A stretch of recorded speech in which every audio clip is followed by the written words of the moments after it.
Welcome everyone to another episode of Pop Rant Radio, the podcast where two pop culture junkies discuss popular and sometimes not so popular culture. My name is Moss, I'm one of your hosts, and with me as always is my good friend and co-host, Eric. How are you today, sir? Very well, how are you? I'm doing well. Catching up on everyone's favorite television show, Game of Thrones. Which one's that? It's the one where they deal meth. Oh, yeah, House of Cards, I remember that one. And they kill zombies. Oh, yeah, it's my favorite. So, at the time of this recording, we are 4 episodes into the 6th season of Game of Thrones. Yep. And ahead of time, just want to let everybody know, this episode is going to be riddled with spoilers for the following things. Game of Thrones. You should put like game music in the background. The video game BioShock. Yep. Star Wars The Force Awakens. Breaking Bad. Man of Steel. The Godfather. And Watchmen. Yep. And if we think of anything else, we'll just get to it. But spoiler alert for all of those things right up top. And Les Mis. No. Les Miserables. I'm going to mention it. That's fine. You can do that. So we're on the 4th episode of the 6th season right now. And 2 episodes ago, Jon Snow, again, spoilers, came back to life, was resurrected by Melisandre, the woman in red. And I find it very interesting whenever... was it Davos? Maybe it was Davos. He was legit. It was Davos' non-faith that revived Jon Snow. That was my favorite thing of this recent one. Was like, Davos, stop being an atheist and pissing her off. Davos is amazing. I think Davos is my favorite character, actually, in the entire show. Jon Snow is resurrected, and I always find it very interesting whenever fiction brings characters back to life, because it usually goes one of 2 ways. It's usually very interesting because there's some sort of consequence or some sort of change that the character goes through whenever they are brought back to life.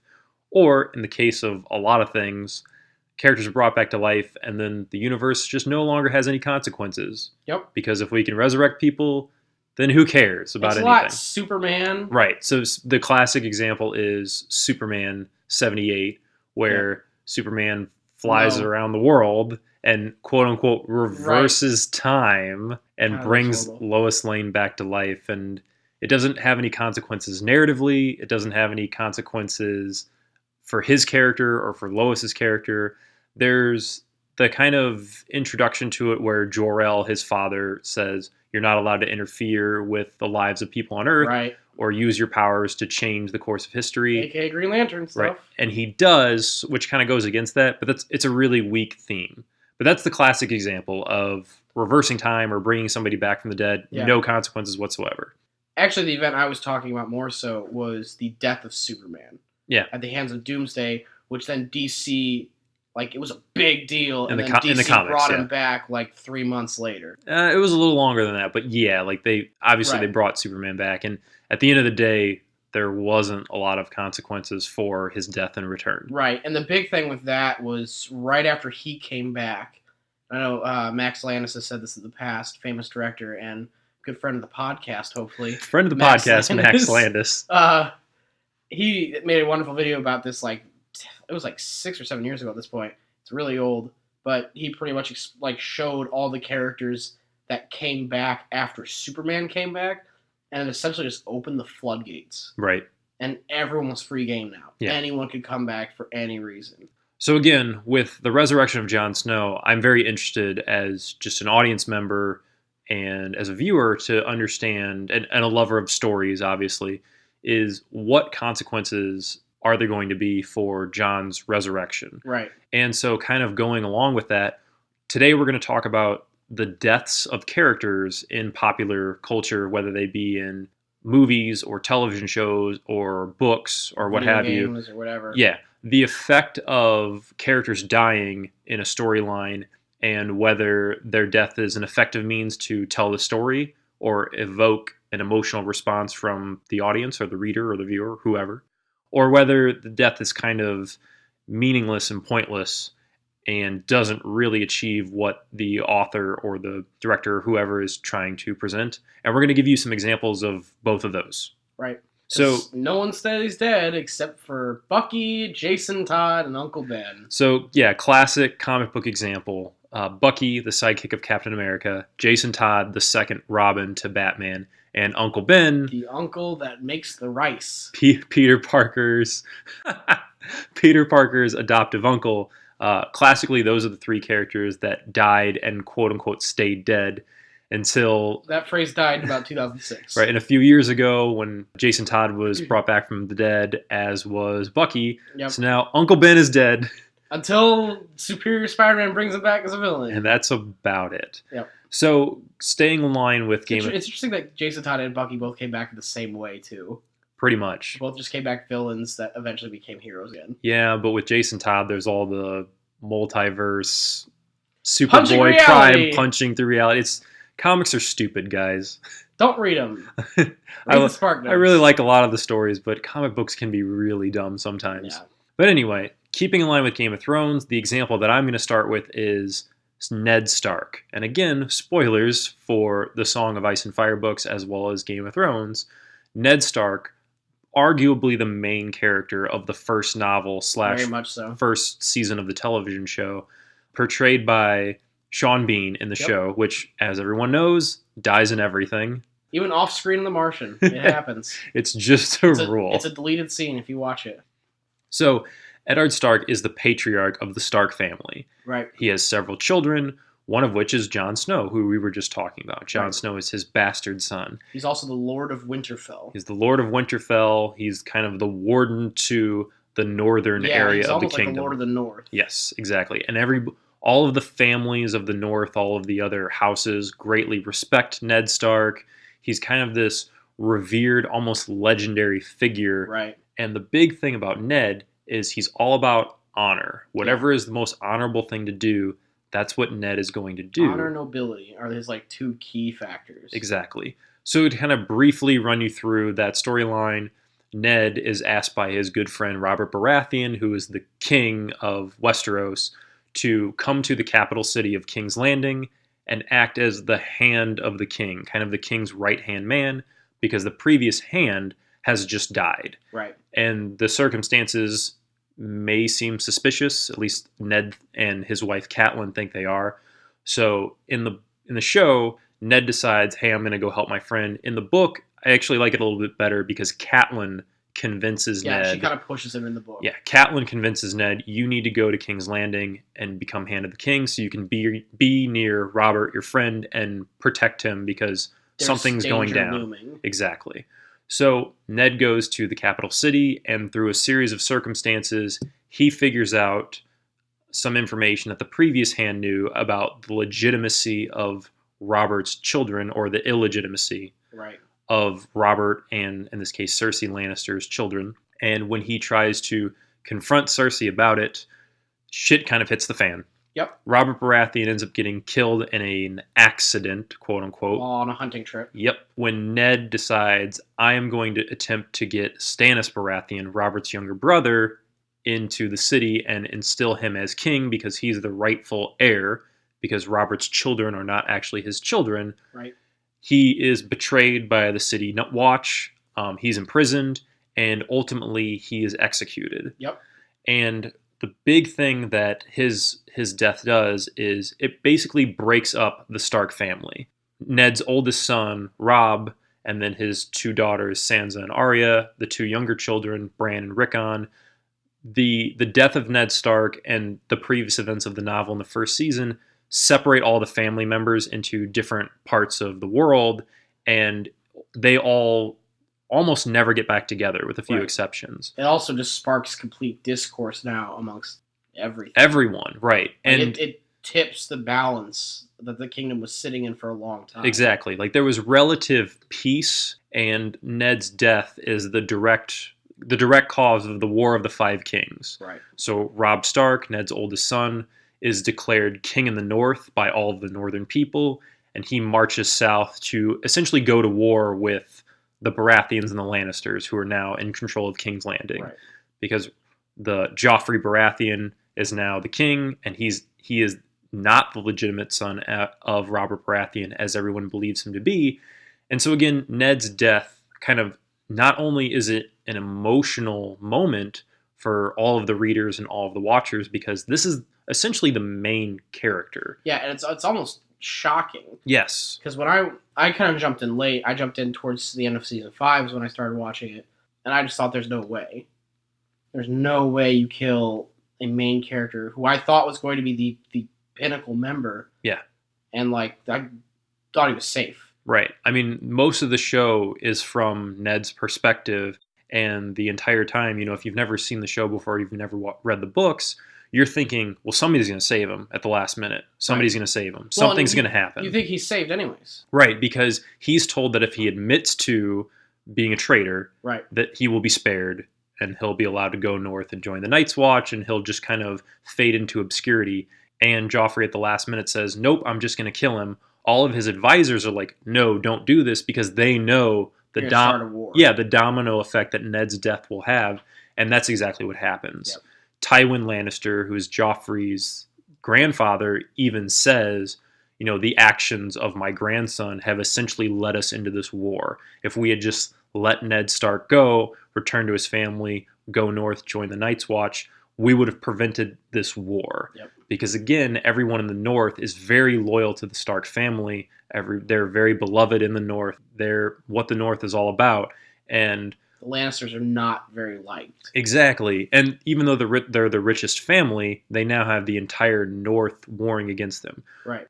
The death of Ned Stark, not only does it take an emotional toll on the reader and the audience, but it also is the catalyst for this gigantic event that will now define the next 2 books, the next 3 seasons of the television show. Yeah. If Ned's death hadn't happened, a lot of lives would have been spared in the context of the story. Right. So it's a fantastic example of you're giving emotional weight to a character's death, but it's also being used as kind of a springboard and, like you said, a domino effect for the rest of the story to take place.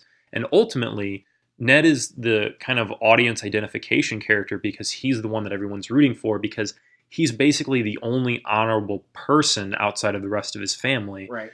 And his honor and his loyalty to his friend is ultimately what gets him killed. Yep. Because as Peter Baelish Littlefinger tells him, you can't trust anyone, including myself, him. Yeah, including myself. Because Baelish is the one that screws him over. Yep, and his downfall is he trusts too many people and they stab him in the back. He's the only person that's willing to work honorably and essentially follow the law of the land, and everyone else is just in it for themselves and ready to take advantage of the situation. Yeah, and you can kind of tell this through the actions of another character named Varys. Yes. Varys offers him, I think it's 2 or 3 times, like a way out of the city, because Varys has a lot of respect for Ned Stark. He wants to help him. Right. But at a certain point, he can't. Yep. Once Ned is actually captured, and thrown in prison. Ned actually asks him, he's like, can you get me out of here? And Varys is like, well, I could, but I won't, because now it's just too risky. If I try to help you, I will die. Right. And if I'm dead, I can't protect the realm. I can't help the realm. But yeah, ultimately, Ned's death is, like I said, an emotional toll on the audience, as well as a catalyst to continue the rest of the story. Right. So, not to harp on DC immediately after harping on DC for quite a while. We're always harping on DC. Oh, it's too easy at this point. Man of Steel being the latest attempt at a Superman reboot had a really, really good casting choice on the father of Superman in both Jor-El and Papa Kent, with Kevin Costner playing Father Kent, who does amazingly well, and then Russell Crowe as Jor-El, who also does amazingly well. However, famously in the Superman story, Krypton, the planet of Krypton, which is, of course, Superman's homeworld, Jor-El, everyone's from Krypton, it's wonderful there. Krypton blows up, Superman's sent away before it blows up. That's the story. You all know it. Like, Jor-El, that's his death. Like, we see who he is, we see how noble he is, we see that he wants to save Krypton, he wants to save as many Kryptonians as he can. He realizes time is up. He dies, but then he doesn't die. Right. He makes the ultimate sacrifice where he builds a ship for his last son and decides to send his son. With a Kodak camera. He decides to send his son to Earth because he is indeed the last son of Krypton. And it's this ultimate sacrifice where Jor-El realizes that he cannot save everyone, but the one thing he can do is save his son. Right. And his death is a narrative point because, and again, we're usually not introduced very much to Jor-El, but his sacrifice is he's letting his son, Kal-El, Superman, live. Right. Immediately ruined. Immediately. Because Superman, when he finds the ship that has crashed on Krypton before, like long ago, there is a computer program that boots up a hologram of Jor-El. Russell Crowe. Right. He's not dead anymore at this point, essentially, because, okay, so in the original 1970s Superman, Marlon Brando played Jor-El. He died the same way, and he also came back as a computer program. However, you could tell that it was a recording. Right. These were tapes left behind for Kal-El to find. It was essentially a way to introduce Kal-El to the Kryptonian heritage that he had, the Kryptonian background, and also answer questions that he might have about Earth. Like, it essentially supplemented his further education. Right. But it was very well established that all of the footage of Jor-El was a recording that, Superman could talk to, but it wasn't a live person. Right. There's even a part in Man of Steel where the computer program Jor-El argues with Zod, and it has active memories that the original Jor-El could not possess because they're after his death. Right. So essentially, so it is an active memory at that point. Right. You've set up a situation where narratively Jor-El sacrificed himself to save his son, and when you reintroduce Jor-El as this computer construct character that's built into the memory system of the ship that can talk and interact and walk around and can essentially form new memories. Yeah, essentially is an artificial intelligence. Right. You really remove a lot of value that his death initially had. And I'm not even saying that you couldn't do that, but Man of Steel specifically spends a lot of time on Krypton, right, establishing who Jor-El is. And the noble act of him getting the Kodak, setting up the ship, defying Zod. Yes. And then setting the ship off. Right. There's a lot of setup to who he is, why he did this, and the weight of what he did. You spend a lot of time establishing who he was and his personality, so when you kill him, it actually does have a little bit of meaning. But when you bring him back as this computer construct, right, there's really no consequence for his death to begin with.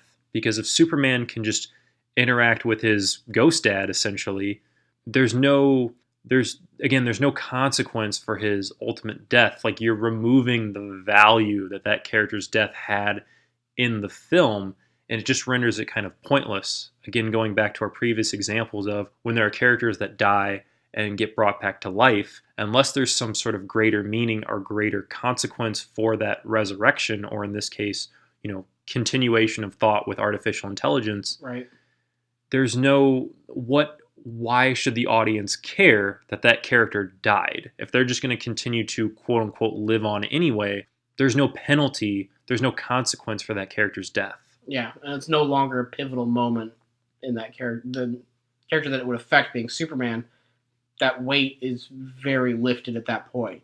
That sure, his real father's gone, but he's essentially still talking to him. Yeah. It really degrades the value of, because killing a character is obviously a very powerful thing that you can do in storytelling, especially if it's someone that you've grown to respect and identify with. I wouldn't say Jor-El is an extreme example of that, right, but in that movie, you take the time to establish who Jor-El is, and when you kill him, you understand that he is sacrificing himself to save his son. So if you don't keep him dead, you're essentially negating the value that you've established by that character's death to begin with. Right. Also, when he dies as Javert and Les Mis, it's embarrassing. Because they had a wonky sound effect. There you go. You worked it in. I did. So on the flip side of this, a positive death, one that I'm very, very fond of, and we're going to jump into a video game world, which I don't know if we've done too much. Touched on it very briefly, but not really. We made Star Fox quotes. That's what we did. Amazing game on the last generation of consoles, being BioShock. I'm not going to go too much in the game. Big spoiler here. There's no joke around this. Do not listen to this part if you ever intend to play this game, which you should, because this game's twist is so amazingly good and so well hidden. And what I'm about to do is I'm about to ruin it. So, but go ahead and kind of give people a brief overview, because there might be a lot of people out there who don't play video games. And it's also it's a little older now that some people might be getting into 2006, 2007, I think, something like that. I was in high school when it came out. Somewhere around there. Okay, so BioShock is it's almost like a mystery, I would say, kind of a horror mystery game where you, the player, are in a plane crash over the ocean, and the nearest place you could swim to is kind of an ominous lighthouse. You go in the lighthouse. There's a bunch of banners and a bunch of almost looking like party setting was in this lighthouse a while ago. People just left it set up. The further you go down, you get into a pod, and a audio tape starts to play explaining where this pod is going as it's traveling down to the bottom of the ocean.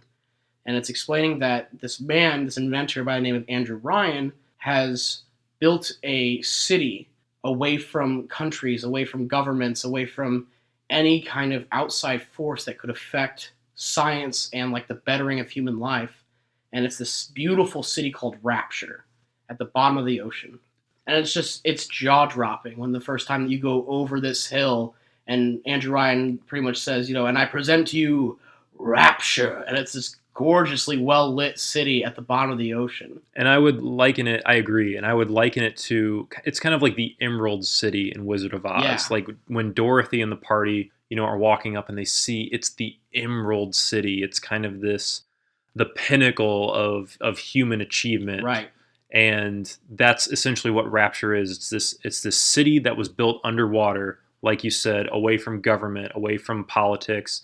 And the whole idea that Andrew Ryan had was we can let scientists and philosophers and all the people who do all these great things, they can do their research and their experiments, and they can seek their knowledge and continue their learning away from all restrictions that a capitalist world or a communist world or a socialist world would require of them. Yeah, because he has a wonderful set of quotes leading you into it that says that it's like the hard man's work. Who does it say that it belongs to?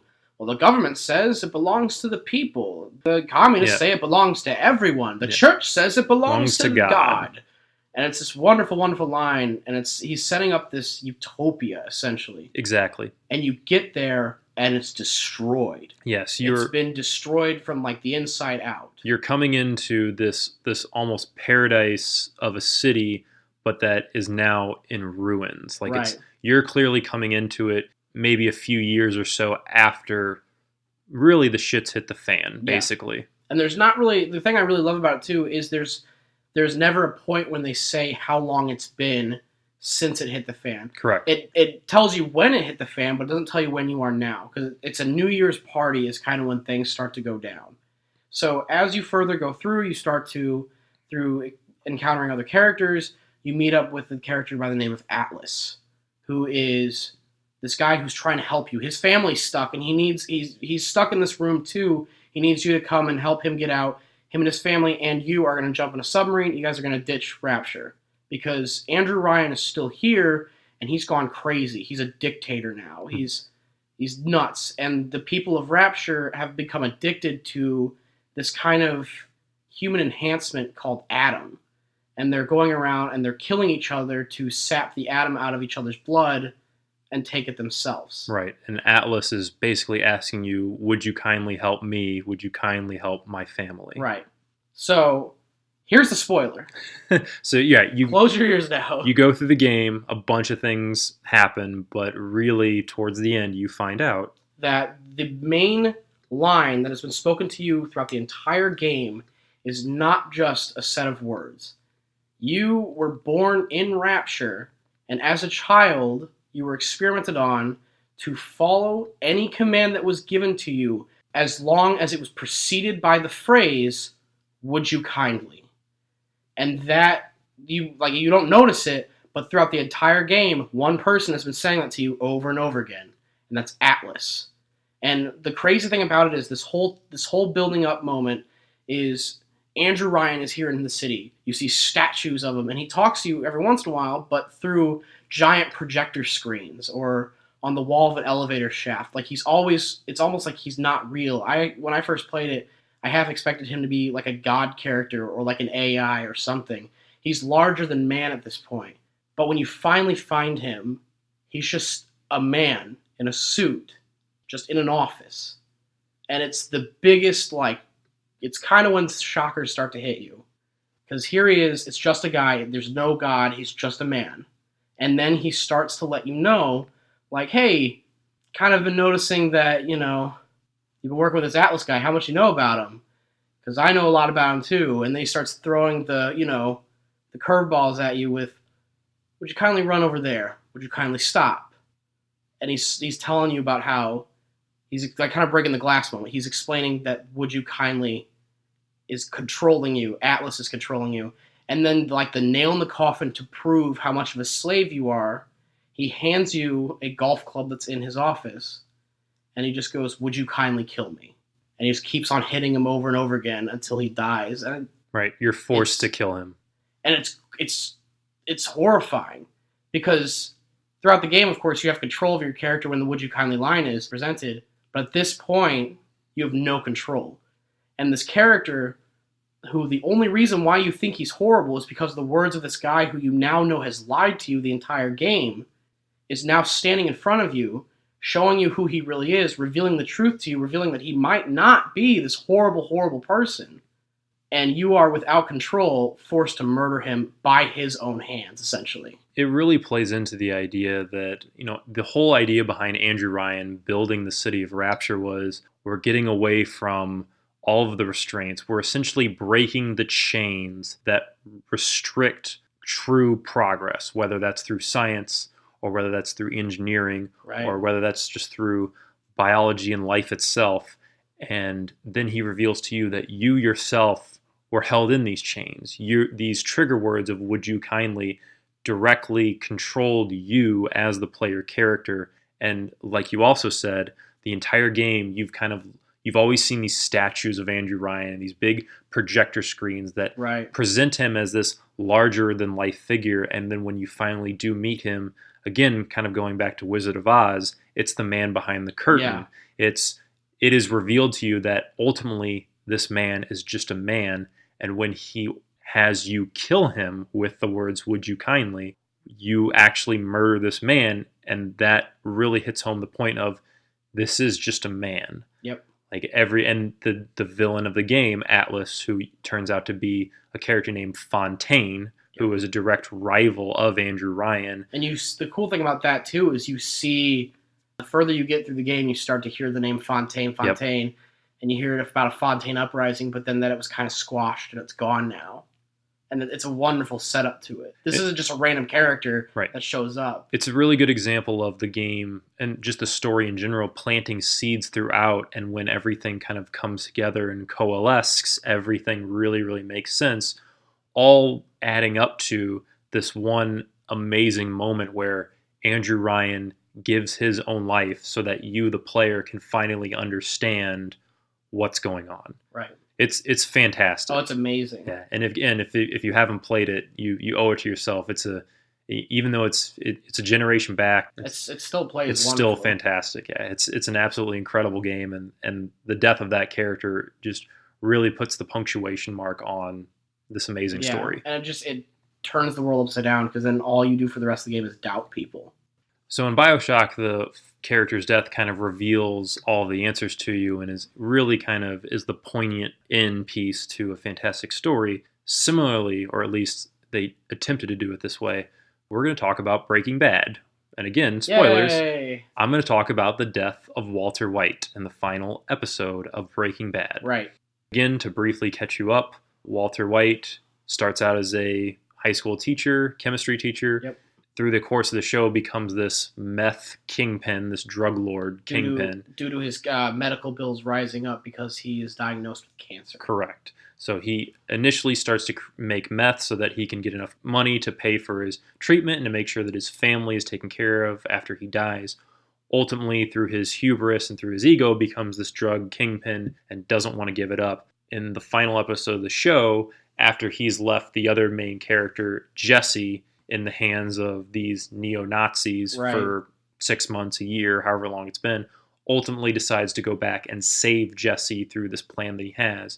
His plan succeeds, but he himself is wounded in the course of the events, and ultimately he dies at the very end of the final episode. Right. After a big old shootout. The big old shootout. But the way this plays, the way that it's filmed, the way that it's edited, it's almost presented as if, hey, Walter White has now redeemed himself in the eyes of the show, in the eyes of the story, in the eyes of the audience, because he did go back to save Jesse. And nope, I have a huge problem with this you and I both ending. Because I remember sitting down with you and being, because I watched, again, I'm always late to these things. I watched it quite a while after it had ended, and I remember sitting down with you and being like, I didn't really like how it ended. And you were like, no, I know. And we like jumped into it. Right. And the biggest problem that I have is that the whole idea of the show is it shows you how this character goes from this kind of nerdy chemistry teacher to this drug kingpin. And it shows, again, his ego and his hubris. And that's what ultimately leads to his downfall. And really where everything was pointed to go was we see him fail. We see him lose everything, right? Which he kind of does. He loses his family. He loses all of his money. Like, he loses everything that he worked for, except he does save Jesse in the end. And the way that the show presents it is, all right, now he's redeemed. Right. Absolutely not. He's not redeemed. He was dealt cause of his uncle's death or his brother-in-law's death. Right. His actions resulted in the deaths of so many people, both innocent and otherwise. It resulted in the dissemination of all these methamphetamines and just all of these really bad things. He had to betray his family and his family's trust. Yep. You know, his wife and his son and his wife infant now has daughter. To raise 2 kids by herself. Exactly. It really, honestly, it's just a cop-out that at the end, it's like, well, Walter White saved Jesse, so everything's cool. Right. Like, you could have played it as, like, this was a last good deed. But the way it's filmed, and we were talking about how it's a filming technique, if a camera ever pans away from a dying person in an upward fashion, it usually is implying like a rising to heaven. Yeah, it's suggesting like his spirit is rising out of his body, and he dies happy. He's almost like smiling as he's bleeding out and dying that I have accomplished this. And just how much more effective would it have been if Walter White was arrested and went to jail or had to go to trial? Like, think of this amazing scene where Walter White is standing in the courtroom and he has to answer for what he did. Like, the way that I just came up with this right now, and again, I'm not Vince Gilligan, I'm not the producers and directors and everything of the show, right? But imagine if the way that this ends is Walter White is marching to the courtroom and, you know, all rise for judge whatever, and he's in, you know, the orange jumpsuit and the handcuffs and everything, and the camera is like on his face, like as the trial begins. You know what's coming. You as the audience know he's guilty, like he's going to have to answer for all this. The camera's just focusing in on his face as the trial begins, and you cut to black. Yeah. And that's the end of the show. A lot stronger. Like, how incredible would that have been? But instead, he dies after he saves Jesse, and he's essentially relieved of all consequences of his actions, all his guilt, throughout the entire 6 seasons of this television show. Right. And again, it's such a great show. It really is. And all the way up into those final moments, it's incredibly strong. Like the second to last episode where he's on the phone with his wife, Skylar, and he's kind of putting on the show for the police who he knows are listening in. He's like yelling at her and cursing at her and calling her names and just, you never trusted me, you never did anything for me. And like, he's being incredibly mean to her over the phone, partially because that's how he actually feels, but partially because he's putting on this dog and pony show so that the police who are listening know that, well, Skylar wasn't involved. Right. He's doing one last protection for Yeah, he's trying to do something, and then he's going off and doing his thing. He's not redeeming himself. He's just trying to do one last thing. And again, I don't know if you could have just filmed it differently, or if you could have written it slightly differently, or written it completely differently. But the final moments of that show, I feel, really don't deliver on the potential of an extremely powerful ending that, frankly, they had earned and we as the audience deserved. So the next death I'd like to talk about, and again, kind of along the lines of Eddard Stark, where his death is a catalyst for the remaining storyline, I want to talk about Sonny Corleone from The Godfather. Discount Will Ferrell. He kind of looks like a 1970s Will Ferrell movie. James Caan, a little bit. He's got the same kind of like the face kind of and bushy hair, yeah. Tall, slim guy. So again, for those of you who aren't aware, in The Godfather, Sonny Corleone is the oldest son to Vito Corleone, who's Marlon Brando's character in the Godfather movie, who is the Godfather, the kind of ruler of the Corleone crime family. Exactly. And Sonny, who's the heir to everything, he's kind of a hothead. Right. Like, he has a temper, he can't control himself, he wants to do the right thing, and he loves his family, but he's not the most subtle guy around. Right, he's a little brash and everything he does. Right. In comparison to Michael, Al Pacino's character, who's cool and calculating the whole time. Exactly. And Michael also doesn't want to be involved, at least at the beginning of the film, in his family's business. Like, he understands what his family does. People die, people get hurt, like money gets stolen, that sort of thing. He doesn't want to have anything to do with it. Sonny, on the other hand, is very much interested in taking over the family business. In the course of the movie, all of the mob families get together and decide they're going to start dealing in drugs, dealing heroin. And Vito Corleone doesn't want to have anything to do with that. And he's like, I want to stay away from drugs. That's not what my family's all about. Right. And through the events of the movie, Sonny, his oldest son, is killed. Right. Killed in a big way. Yeah. Because it is a very much so like a planned attack on him. Yes.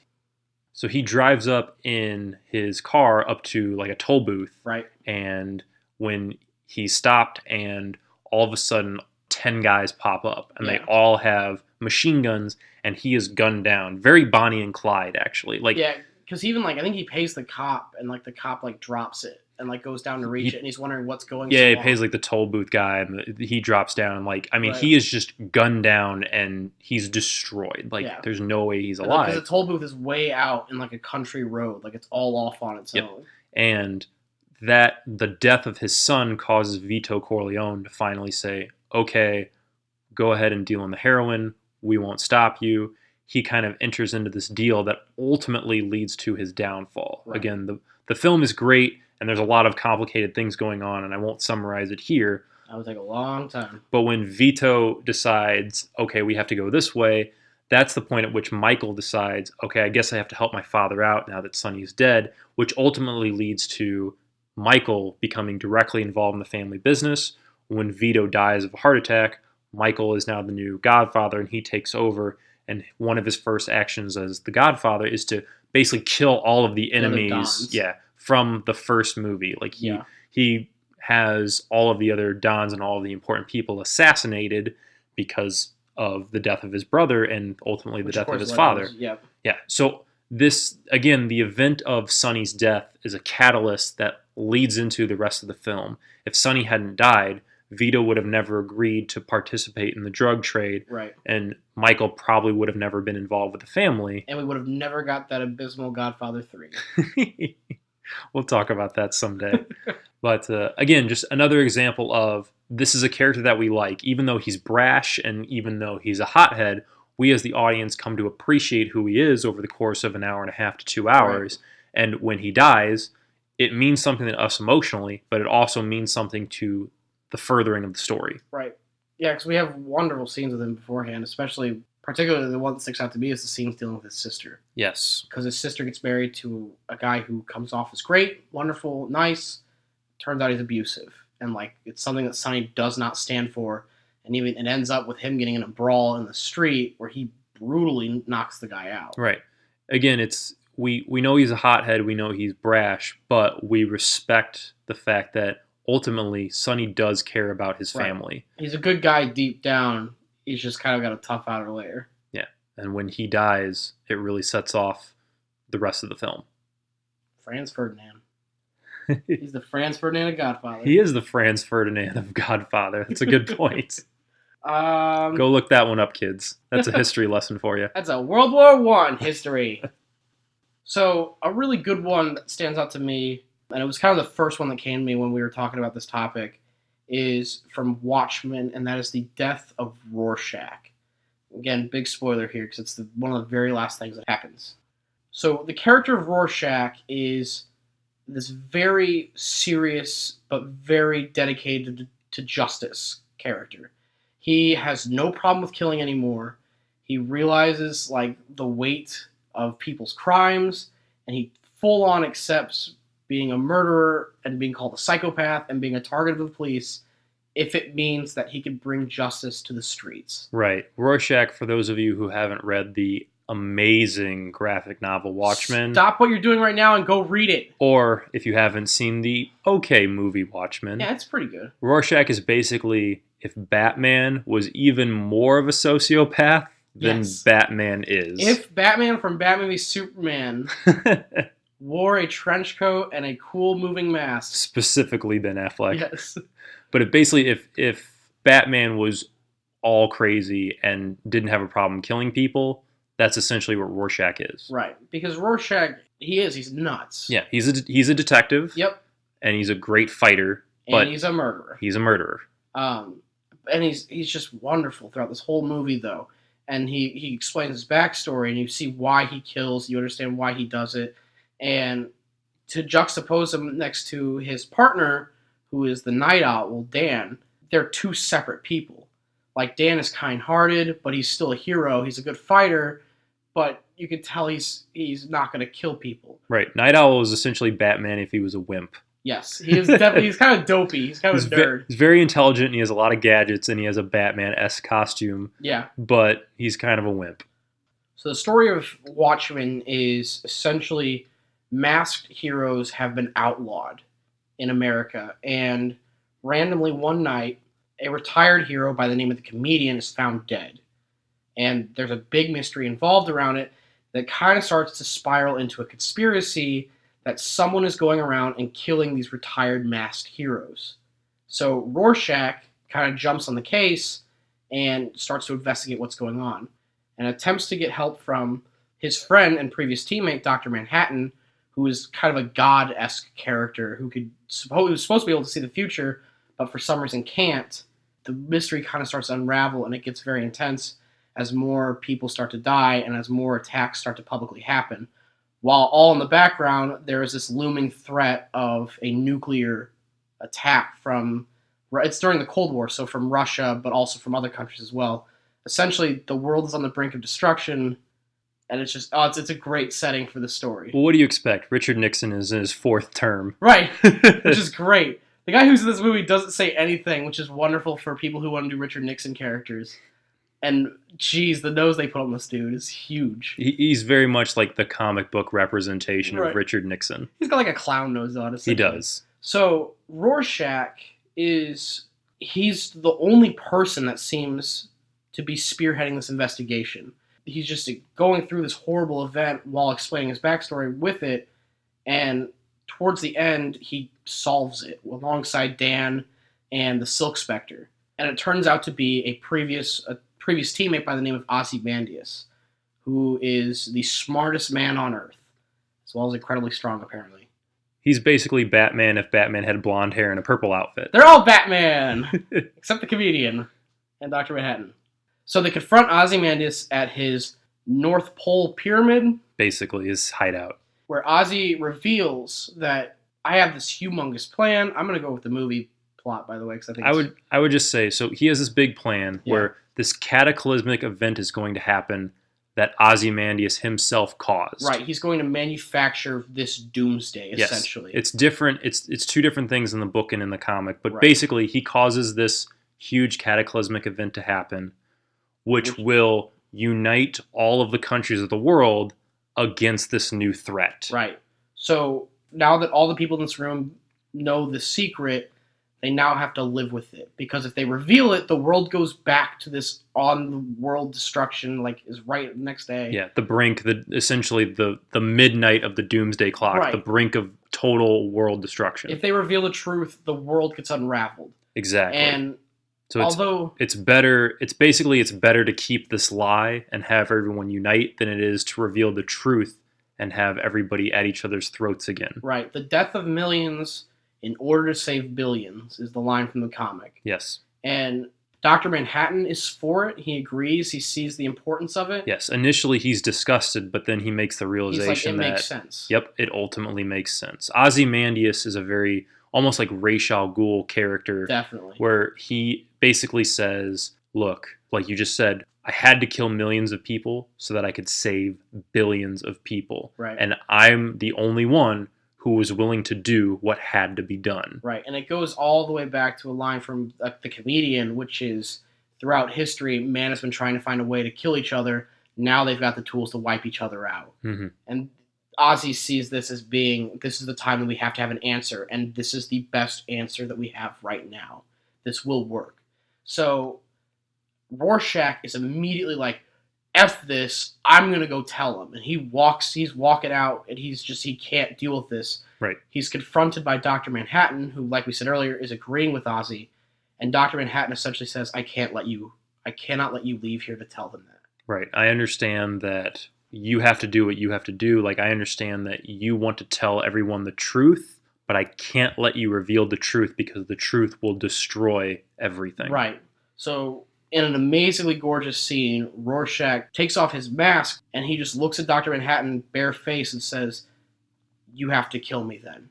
And he just kind of like drops to his knees, and he says, just do it. Right. Kill me. I can't accept this. Because Rorschach believes always justice, even in the face of Armageddon. Right. Justice has to prevail. And in that moment, like you said, he drops to his knees and he says, if you want to stop me, you're going to have to kill me. Right. What are you waiting for? Dr. Manhattan reaches out his hand and he obliterates Rorschach. Yep. And it's kind of the last scene of the whole film. And it's horrible to watch because I would argue, this is our main character again. That he's the guy we've been seeing the movie through his eyes. He's the one narrating it all. In fact, Watchmen is kind of told as if it's his journal that someone gets and makes a book out of. And it's just, he dies doing something that he dies trying to get justice, essentially. And it's just, he's kind of a martyr. But at the same time, it's kind of hard to talk about. Right. It's this incredible moment because all of the other characters in the comic and again in the film essentially have to compromise who they are for the greater good. Right. Ozymandias has to compromise the fact that he is this super genius that wants to help everyone and wants to save the world, but he realizes he's going to have to kill millions of people to do that. Yep. Dr. Manhattan kind of is along the same lines. Night Owl realizes the same thing. Like, all of the characters basically realize, now that we're in the situation that we're in, if we reveal the truth, we're only making things worse. Right. But Rorschach won't compromise. I think that's what he says, actually, is never compromise, even in the face of Armageddon. Justice has to happen. I have to tell people the truth. Yeah, that's when he storms out. Yes, and ultimately he, like you said, he dies believing that. Tells Manhattan, if you want to stop me, you're going to have to kill me. And he does. Yep. And like you said, he's obliterated. Like, he's just completely destroyed. It's not like a bullet to the head. It's not like he dies peacefully. He's literally ripped apart from the inside. Yeah. He ceases to be part of reality. Yeah, and his blood even makes a wonderful Rorschach on the snow, which is it's gorgeous. Yes, it's an incredibly powerful moment because like you said, character that you followed throughout this entire thing and the character that is most committed to the cause has to die. Right.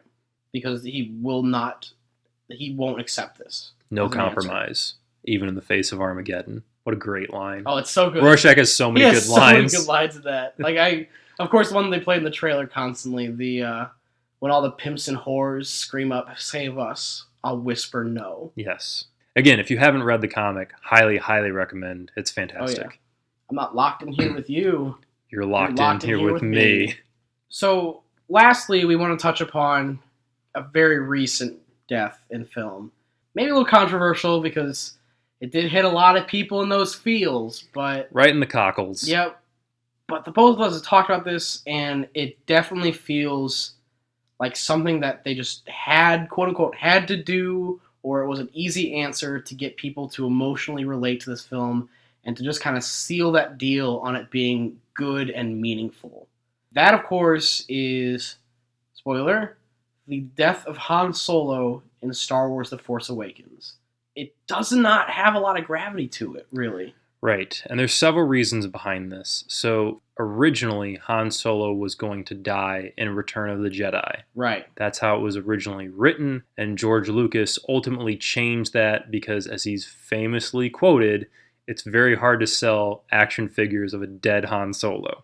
Classic Lucas! So Han was kept alive, and for better or worse, Return of the Jedi is the movie that we got in its final form. Right.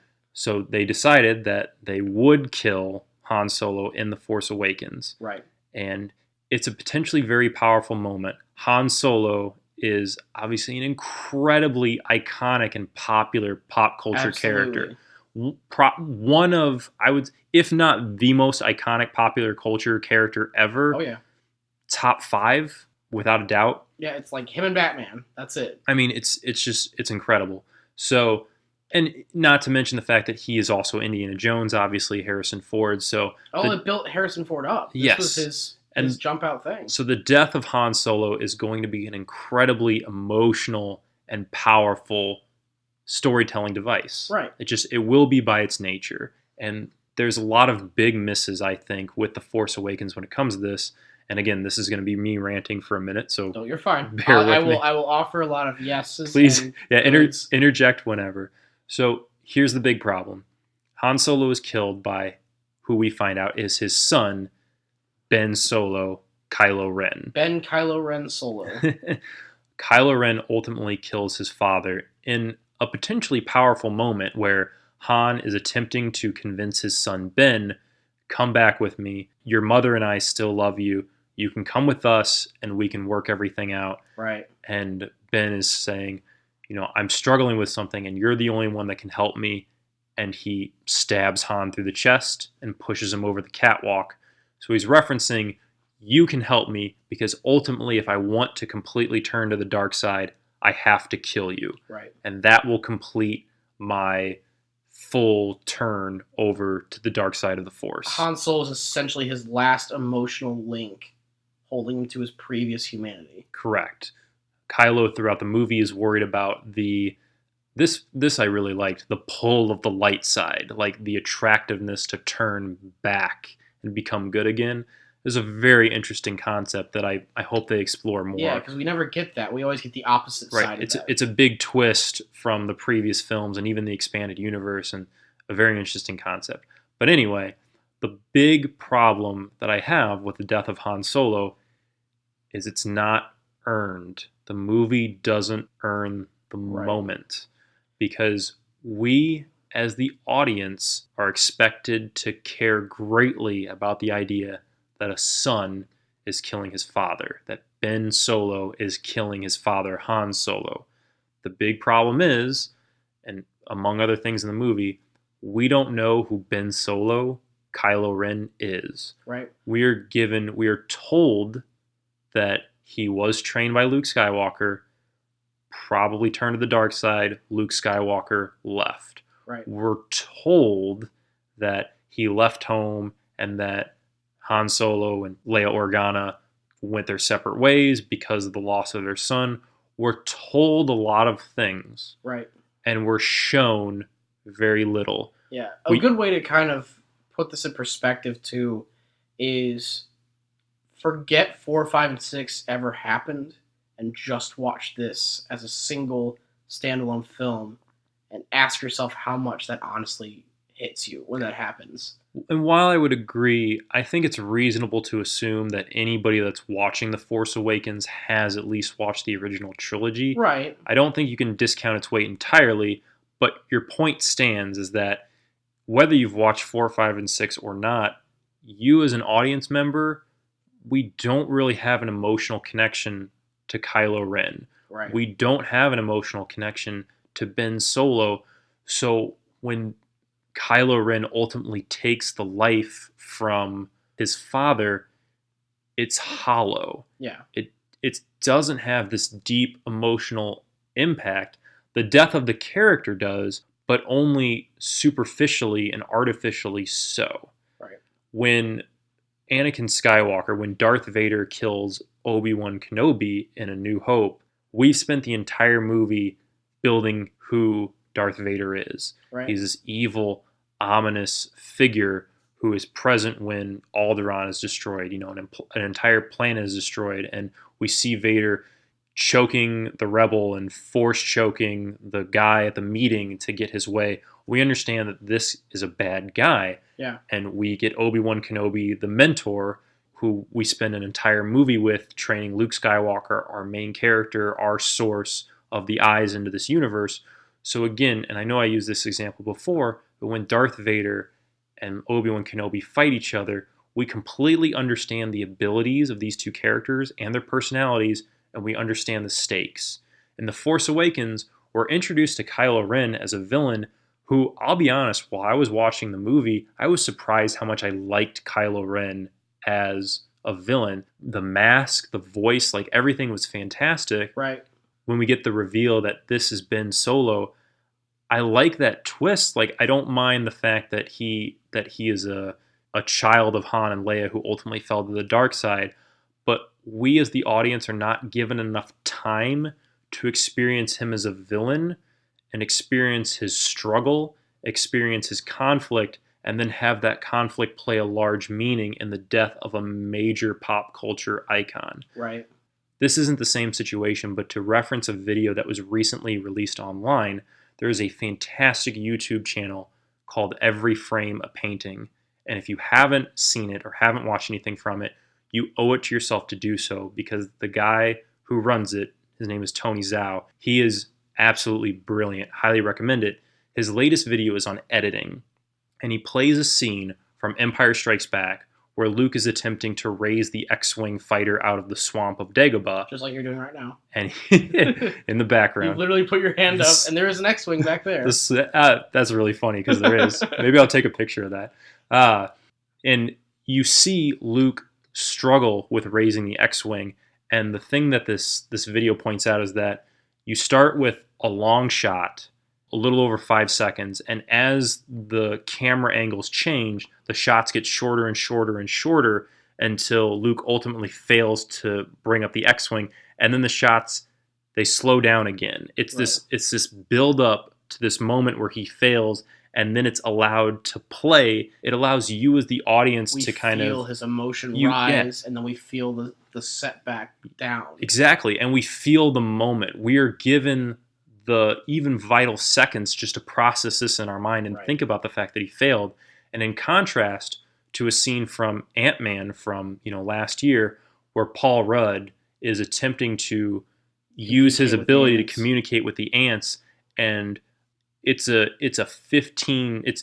frames. It's maybe 7 or 8 seconds of him trying to communicate and failing. And when you watch the scene, especially out of context, it's not even so much that you're like, oh man, I really didn't feel that emotion, which you don't. It's almost like you don't even know what happened. It's cut so quickly. It goes so fast. The idea is that in the scene from Empire, we, the audience, are given the opportunity and the time to experience a wave of emotions that go through our brain and help us identify with the character. Right. And in Ant-Man, we're not. Yeah, when Luke fails, we fail. Right. And in the Force, exactly. And in the Force Awakens, we as the audience are not given enough time to fully appreciate Kylo Ren as a villain, and then appreciate Ben Solo as a character and the conflict that he feels going from the dark side, struggling back towards the light, but wanting to embrace the dark side. And if we had been given that time, the death of Han Solo could have been one of the most powerful moments in film history. But instead, it's cheap, it's hollow, and it's artificial. It feels like a paint by numbers. Right. It feels like someone said, well, to make this good, we have to kill Han. Yes. And again, obviously today we're talking about death of characters and how that can be an effective or ineffective storytelling technique. You don't have to kill somebody to make good drama. Right. But if you're going to kill someone as iconic as Han fucking Solo, you better make it count. Oh, yeah. You better stick the landing. And they failed to do that. Right. So that was it. So who died close to you, and did it suck? Wow. Keep that in. So that was our discussion on the death of characters in popular culture and fiction. Right. We hope you enjoyed it. Let us know if there are any other examples of characters that you feel were very effective in telling a story when they died, or not so much. You can contact us on social media at Pop Rant Radio at Facebook, Twitter, and Gmail. Awesome. The show is also available on YouTube every week. And if you are listening on iTunes, please subscribe and give the show a review. It really helps. Do it, please. Would you kindly do it? Would you kindly? Very good. As always, we'd like to thank Major for the awesome theme songs. Thank you, sir. Every week, man. It's not going away. Nope. You're going to be mentioned in every single episode. We'll be like 50 years old. He'll be like, I don't care. Well, thanks everyone out there. We appreciate all your support.